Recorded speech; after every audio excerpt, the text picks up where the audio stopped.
하나님의 말씀 고린도 후서 10장 12절에서부터 18절입니다.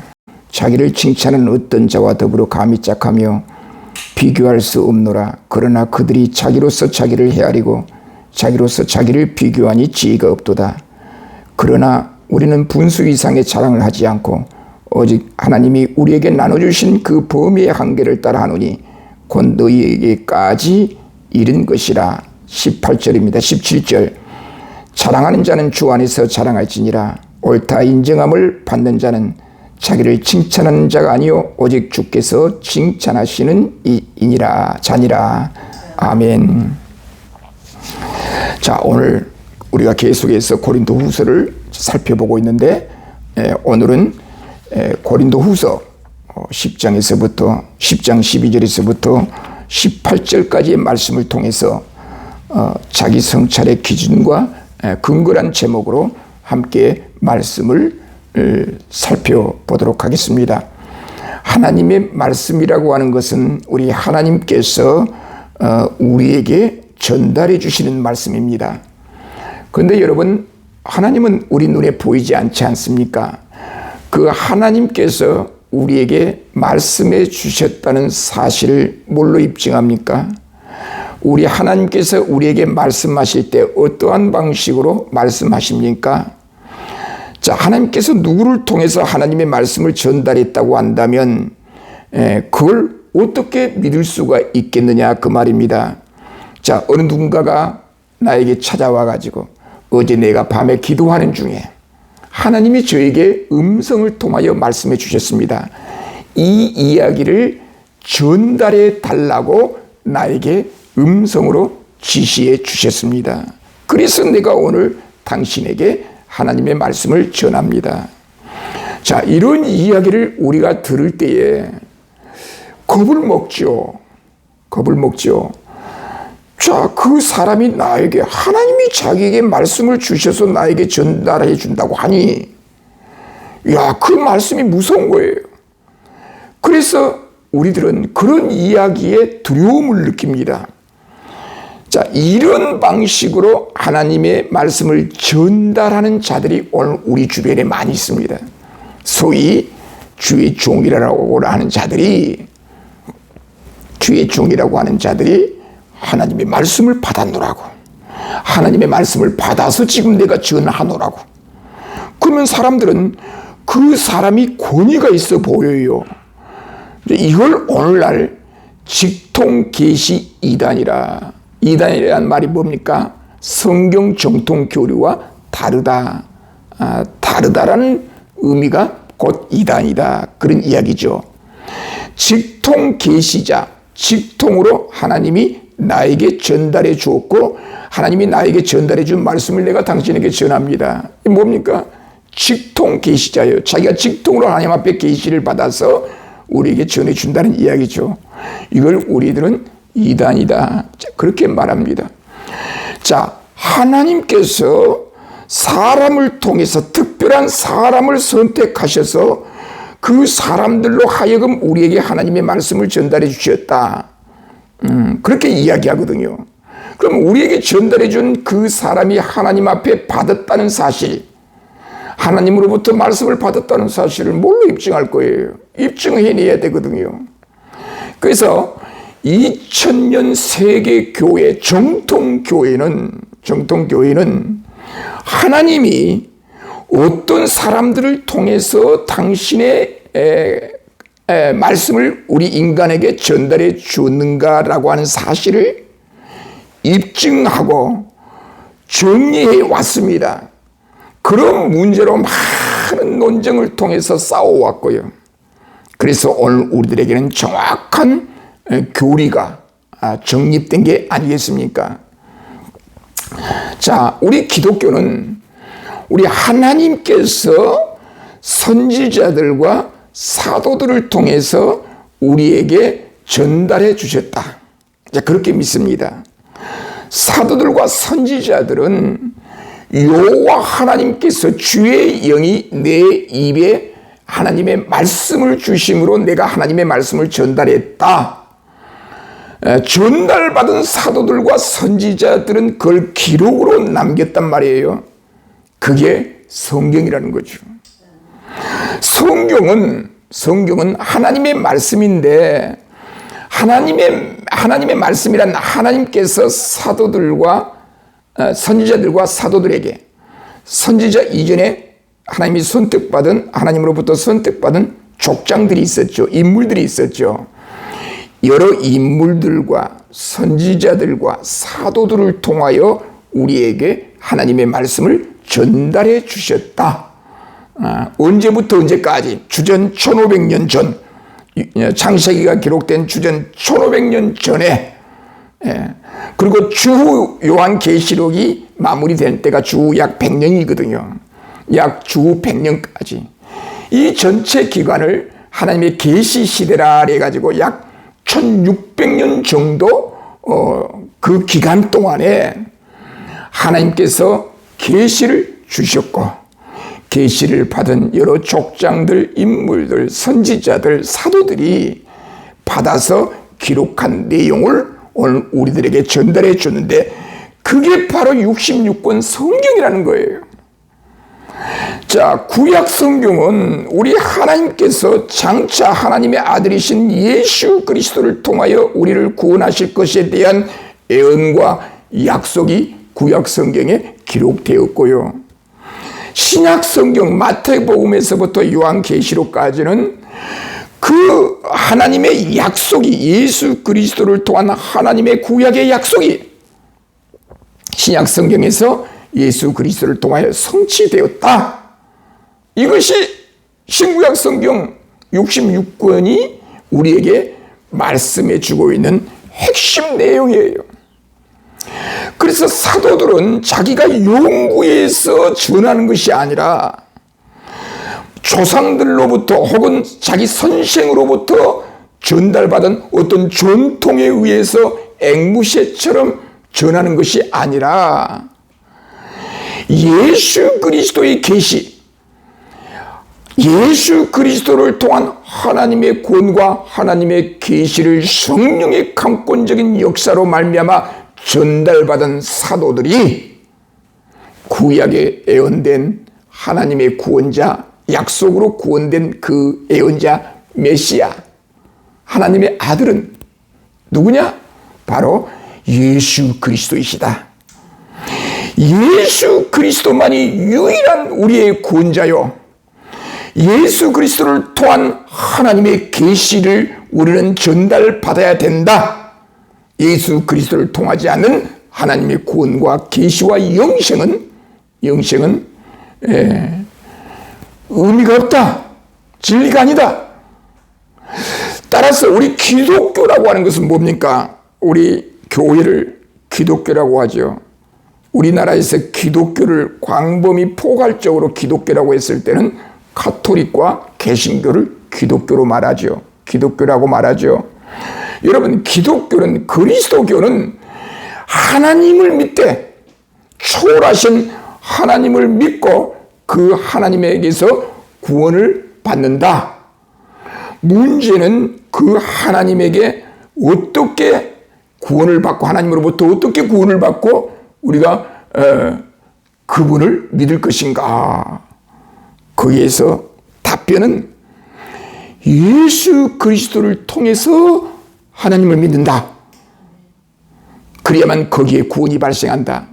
그래서 기독교는 그리스도를 강조하면서 하나님을 섬겨요. 하나님 앞에 구원받아요. 하나님을 믿어요. 그런데 여러분, 예수 그리스도를 통하여 하나님을 알고, 신지식이죠. 예수 그리스도를 통하여 하나님을 알고 하나님 앞에 구원받고 하나님 앞에 기도하여 응답받을 수 있는 전제 조건은 누가 역사해야 한다? 성령께서 역사해야 한다는 거예요. 성령께서 역사하지 아니하시면 누구든지 예수 그리스도를 주라 시인할 수 없습니다. 성령이 개입하지 않고는 예수 그리스도가 나의 생명의 구주임을 믿을 수도 없습니다. 받아들일 수도 없습니다. 성령께서 역사하지 않고는 예수 그리스도 이름으로 하나님 앞에 기도하여 응답받을 수 있는 길이 차단되었습니다. 여기에서 우리는 성부, 성자, 성령 하나님에 관한 이야기가 우리에게 전달되고 있다는 사실입니다. 자, 사도 바울은 고린도 교회를 개척했습니다. 사도 바울은 하나님으로부터 부르심을 받았습니다. 예수 그리스도를 통해서 직접 부르심을 받았습니다. 부활하신 주님으로부터 직접 부르심을 받았습니다. 그래서 바울은 사도가 되었습니다.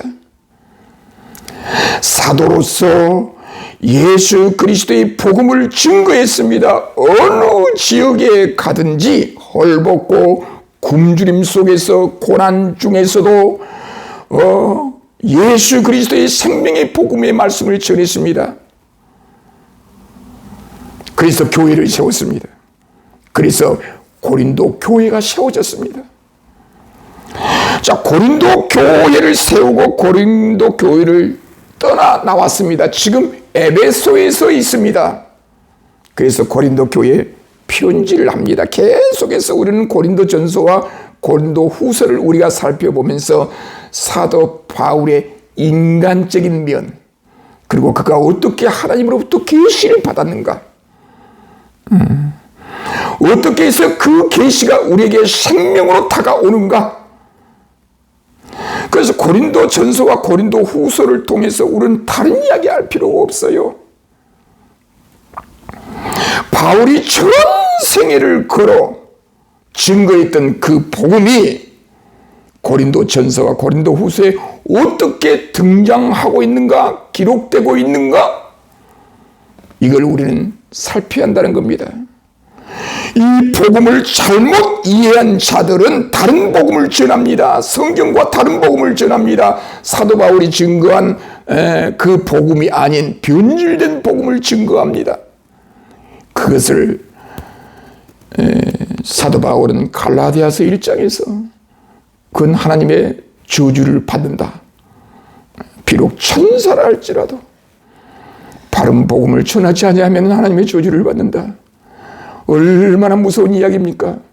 우리들은 이 시간에 그 복음을 증거했던 사도 바울이 고린도 교회의 복음을 증거했고 교회를 세웠고 나중에 편지를 통해서 고린도 후서를 보내었는데, 오늘 본문에는 어떤 이야기가 나오냐면 이제 고린도 교회 성도들과 관계 속에서 뭘 고민하고 있는지 한번 살펴보죠.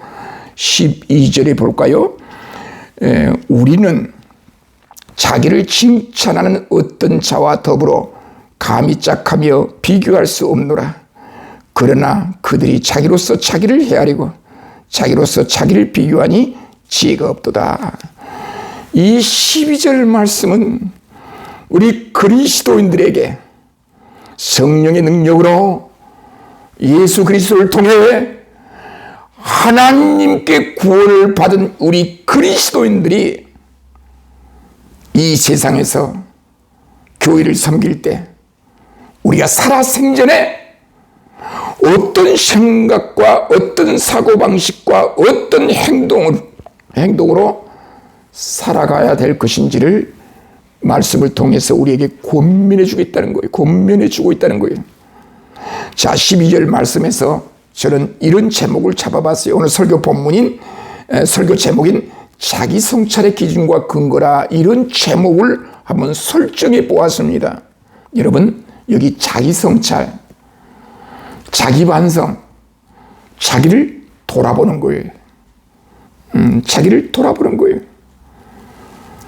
여러분, 우리 신앙인들이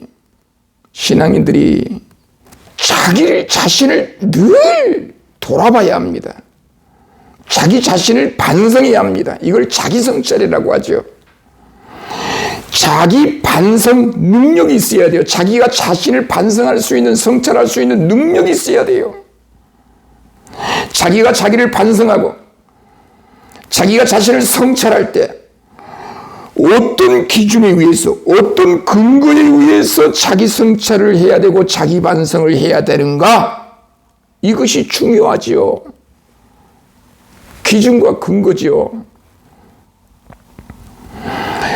지난 저 자신도 지난 과거를 회고해 보니 목회자로서 이 시대의 사명을 감당하기 위하여 열심히 공부했습니다.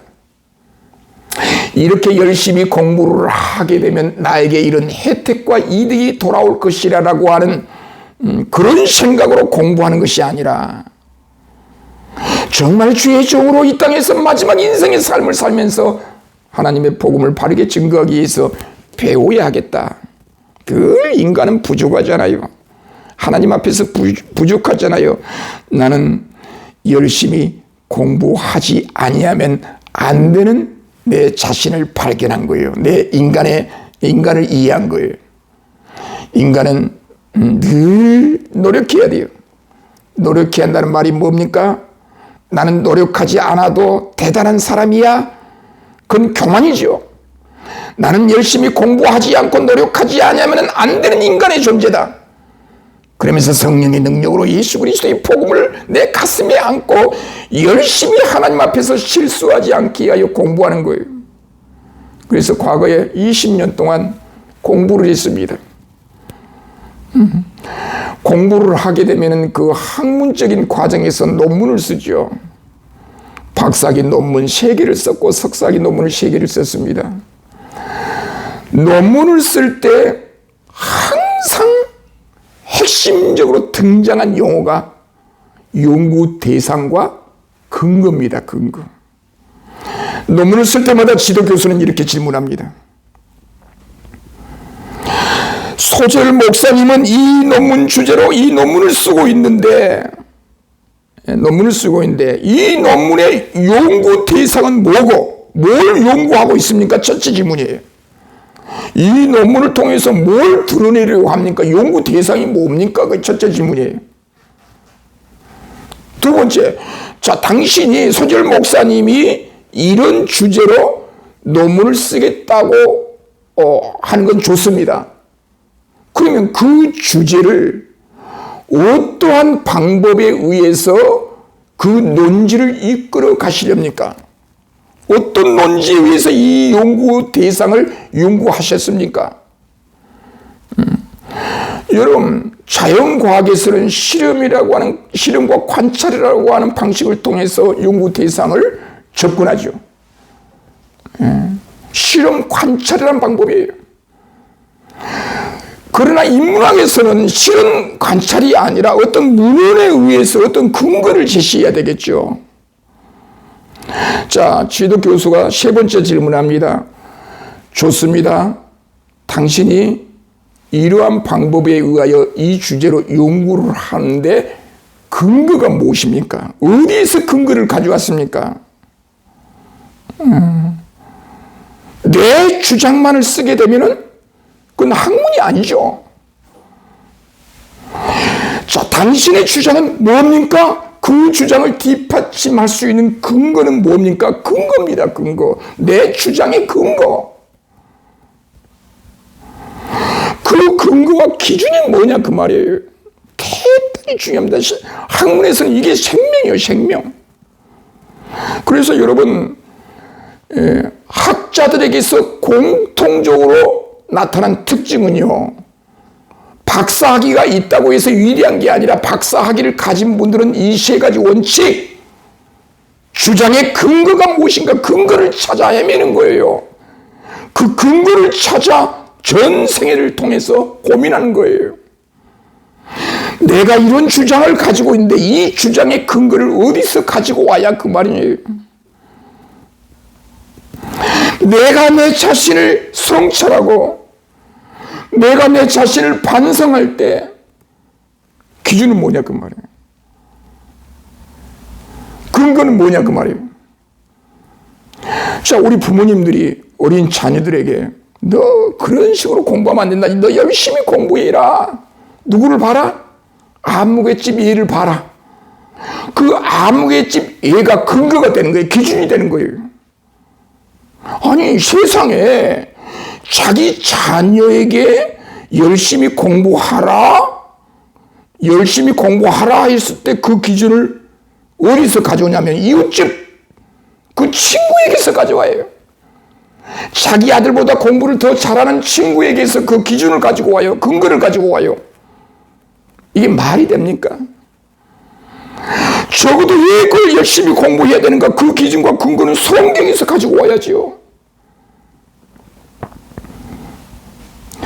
오늘 본문의 사도 바울은 우리는 자기로서 자기를 칭찬하는 어떤 자.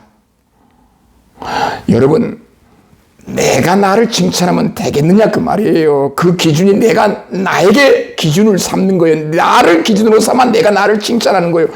여러분, 이건 말도 안 되죠. 자기가 자기 자랑하는 거. 내가 나를 칭찬하는 것이 아니라 다른 사람이 나를 칭찬해 줘야 그게 객관적 칭찬이 되겠죠.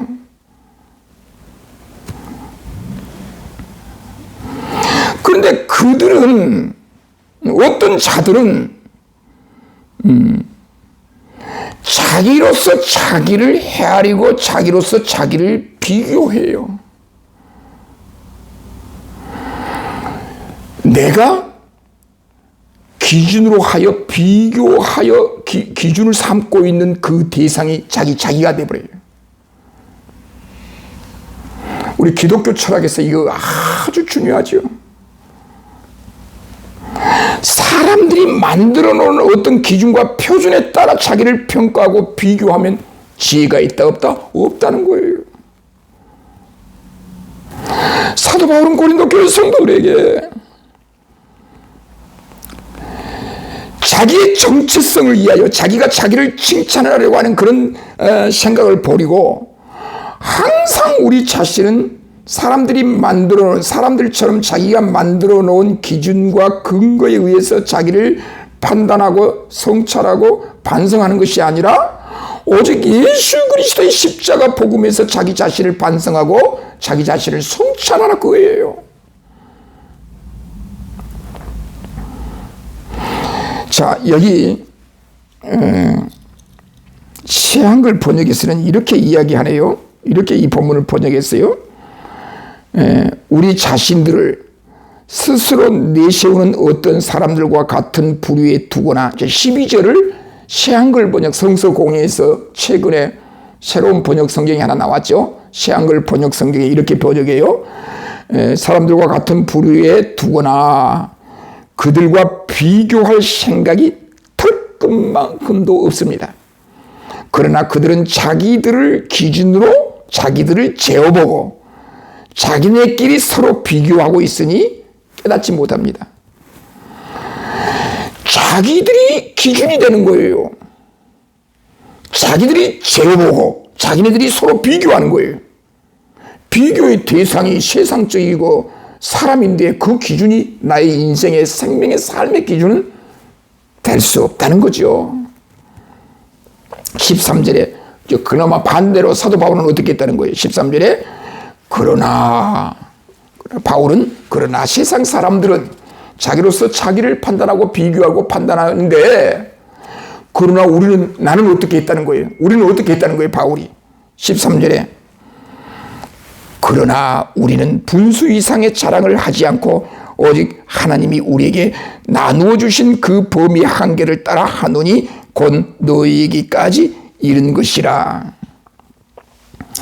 사도 바울은 우리는 한계를 벗어나 자랑하지 않았다.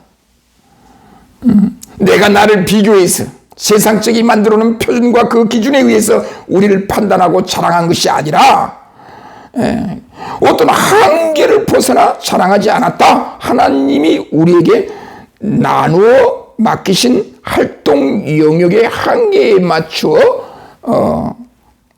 할 것이다. 우리는 그 한계에 따라 여러분에게까지 다다른 것이다. 하나님께서 우리에게 허락해 주신 그 사명, 그 믿음에 따라 사역하고 활동한다는 거예요. 근거를 어디에 두고 있어요? 사도 바울은 근거를 어디에 두고 있어요? 하나님에게 두고 있다는 거예요. 하나님에게. 자, 14절에 우리가 너희에게 미치지 못할 자로서 스스로 지나쳐 나아갈 것이 아니요 그리스도의 복음으로 너희에게까지 이른 것이라. 자, 여기서 그리스도의 복음을 가지고 여러분에게까지 가장 먼저 이르게 되었다. 분수를 넘어서 지나치게 나가지 아니했다. 여러분, 우리는 신앙생활 하면서 하나님께서 나에게 허락해 주신 지혜가 있어요. 지혜가 있어요. 말해야 할 때가 있고, 말하지 말아야 할 때가 있고, 행동해야 할 때가 있고, 행동하지 말아야 할 때가 있어요. 어느 곳에 가서 복음을 증거해야 될 것인지, 하나님께서 주신 성령의 능력으로 어떤 지혜를 가지고 있어야 돼요. 지혜롭지 못한 사람들은 항상 문제가 발생해요. 여러분, 가정이나 회사나 학교나 할 것 없이 지혜로운 사람들이 있는 그 공동체는요, 아주 은혜스러운 공동체가 되는 거예요. 은혜스러운 단체가 되는 거예요. 그런 단체에서는 아주 일이 재밌게 진행돼요. 성과가 나타나요. 자, 그런 공동체는 지혜로운 사람이 그 안에 구성원으로 있기 때문에 그런 일이 일어나는 거예요. 그런데 지혜롭지 못한 사람들이 그 공동체, 그 단체의 리더자일 것 같으면 그 공동체에서는 어떤 열매도 맺을 수가 없어요. 자꾸 그 단체의 리더자가 구성원들에게 비교를 시켜요. 서로 비교를. 누구는 이런 성과를 거뒀다. 다른 부서는 이런 성과를 거뒀다. 도대체 당신들은 뭐냐? 누구는 이런 성과를 거뒀는데 당신은 뭐냐? 각자 각자에게 주어진 그 사역의 범위가 있어요. 한계가 있어요. 그 범위와 한계 속에서 하나님이 우리에게 요구한 것이 무엇인지를 알아 구성원 모두가 자기 자리에서 지혜롭게 최선을 다하면 열매가 맺어지는 거예요. 성과가 나타나게 되어 있는 거예요. 그러나 세상적인 방식으로 자꾸 비교를 통해서 잘못되게 설정된 그 기준에 의해서 일을 하게 될 때 문제가 된다는 사실입니다. 자, 우리들은 타인의 수고에 대한 원칙도 늘 생각해야 합니다. 남의 수고를 가지고 분수 이상의 자랑한 것을 명확하게 배격하고 있어요.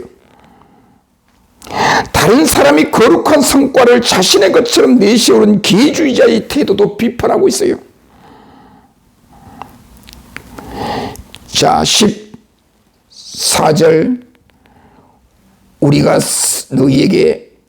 우리가 너희에게 미치지 못한 자로서 스스로 지나쳐 나아간 것이 아니오 그리스도의 복음으로 너희에게까지 이른 것이라. 사도 바울은 항상 기준이 그리스도의 복음이잖아요. 15절에 우리는 남의 수고를 가지고 분수 이상의 자랑을 하는 것이 아니라 남의 수고를 가로채는 거죠. 남의 성과를 가로채는 거죠. 얼마나 비극적인 일입니까? 남의 성과를 가지고 마치 자기 성과인 것처럼 이 교회가 성장하는 것이 성령의 역사로 말미암아 교회가 성장하는 것인데 마치 성령의 역사를 버리고 외면하고 내가 이렇게 했기 때문에 교회가 성장했다.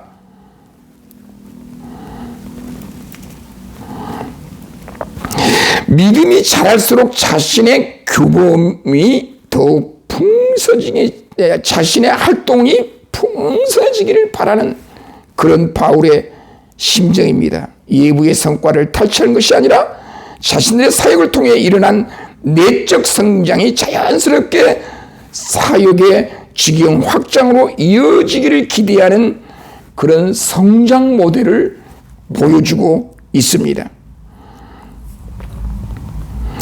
자, 16절에 이는 남의 규범으로 이루어 놓은 것으로 자랑하지 아니하고 너희 지역을 넘어 복음을 전하려 함이라. 자, 15절에 우리의 한계를 벗어나서 15절에 보면은 15절에 우리는 남의 수고한 것을 내 것인 양 자랑하지 않는다. 16절에 그리하여 여러분 있는 곳을 넘어가는 곳까지 좋은 소식을 전하게 되는 것으로서 다른 영역에서 남들이 해놓은 것을 자기가 자랑하려는 것이 아니다. 16절에 이는 남의 규범으로 이루어 놓은 것으로 자랑하지 아니하고 남의 것으로 자랑하지 아니하고 너희 지역을 넘어 복음을 전하려 함이라. 내가 직접 들어가서 그리스도의 복음을 전하는 그 복음을 자랑하는 것이다. 17절에 자랑하는 자는 주 안에서 뭐 할지니라? 자랑할지니라. 주 안에서 자랑할지니라. 18절에 옳다 인정함을 받은 자는 자기를 칭찬한 자가 아니요. 결론을 맺죠. 12절에 대한 말씀의 결론을 맺죠. 18절에서 옳다 인정함을 받은 자는 자기를 칭찬한 자가 아니요 오직 주께서 칭찬하신 자니라. 여러분, 사람이 인정해 주는 것도 중요하죠. 하나님은 사람들의 인정을 통해서 하나님의 역사가 이루어지기도 합니다. 그런데 여러분, 궁극적인 우리 생각의 목표가 사람 앞에 인정을 받으려고 인정받는 그 기준을 사람 앞에 두면 여러분 언제나 낙심이 찾아오게요. 실수하게 돼 있고요. 좌절이 찾아올 수밖에 없어요. 사람을 보면 낙심하게 돼 있어요. 그러니까 아예 처음부터 시작할 때부터 사람을 의지하되 사람들과 함께 동역하되 그 사람이 나의 절대적인 기준이 될 수 없다. 언젠가는 상처가 있을 것이다. 사람을 의지하면 상처가 있을 것이다. 그걸 생각하면서 사역해야 돼요. 활동해야 돼요. 자, 우리가 인정을 받는 것은 하나님 앞에 인정을 받아야 돼요. 하나님으로부터 칭찬을 받아야 돼요. 사람 앞에 인정을 받아야 됩니다. 사람에게도 칭찬을 받아야 되고요. 사람 앞에도 인정을 받아야 됩니다. 교회에서 성도들 앞에 인정 못 받으면 목회 못해요. 쫓겨나요. 교회 떠나가야 됩니다. 사람 앞에도 인정을 받아야 됩니다. 그러나 사람 앞에 인정받는 그 이야기를 절대화시키지 말라 그 말이에요. 그걸 상대화시키라 그 말이에요. 사람 앞에 인정을 받아야 돼요. 그러나 그 인정받는 그 생각, 사고를 절대화하지 말라 그 말이에요. 나는 사람 앞에 인정 못 받으면, 교인들한테 인정 못 받으면 목사의 자체가 소멸될 것이다. 목회를 전혀 할 수 없을 것이다. 그런 생각 갖지 말고요. 하나님 앞에 인정받은 자들은요, 결국 사람 앞에도 인정받더라고요. 네. 하나님 앞에 칭찬을 받게 되면 우리의 기준이 사람 앞에 인정받고 칭찬받으려고 일하지 말고요. 하나님 앞에 인정받고 칭찬받으려고 열심히 최선을 다하여 사역하게 되면 결국은 누구한테 인정받아요? 사람에게도 인정받아요. 칭찬받아요. 순서가 있어요. 순서가. 하나님 앞에 인정받으면 사람 앞에도 인정받는다. 그러나 때로는 특별 규정이 있어요. 하나님 앞에 인정받지만 사람 앞에서 인정받지 못할 수도 있다. 그걸 인정해야 돼요. 오늘 18절에 있는 말씀 늘 묵상하면서 자기가 자기로서 칭찬하고 자기가 자기로서 판단하지 말고 항상 말씀 안에서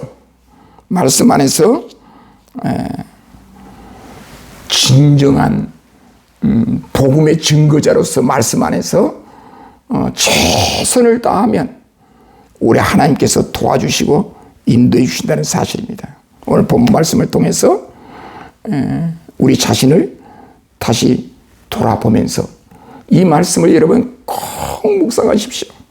오늘 본문 22절에서부터 18절, 특별히 12절과 18절을 아예 책상 앞에 써놓고 붙여놓으세요. 직장 생활을 할 때도요, 나의 직장 생활의 기준은 뭐고 근거는 어디서 와야 되는가 한번 그 직장 생활 내에서 한번 살펴보세요. 혼자 잘났다고 떠들면 동료들에게 다 버림받아요. 예면당해요. 그 직장 생활을 하면서 자기가 자기를 지나치게 칭찬하고 자기가 자기 성과를 지나치게 들춰내면 안 돼요. 그래서 이 말씀들을 묵상하면서 자기를 성찰하고 자기를 반성하는 능력이 있어야 되는데, 그 반성과 성찰의 기준과 근거는 오직 예수 그리스도의 십자가 복음, 희생정신, 낮아지는 모습, 그리스도의 십자가 정신으로 우리가 살아갈 때 하나님이 인정해 주신다는 사실을 깨닫고 승리하는 저와 여러분 되시기를 주님의 이름으로 축원합니다.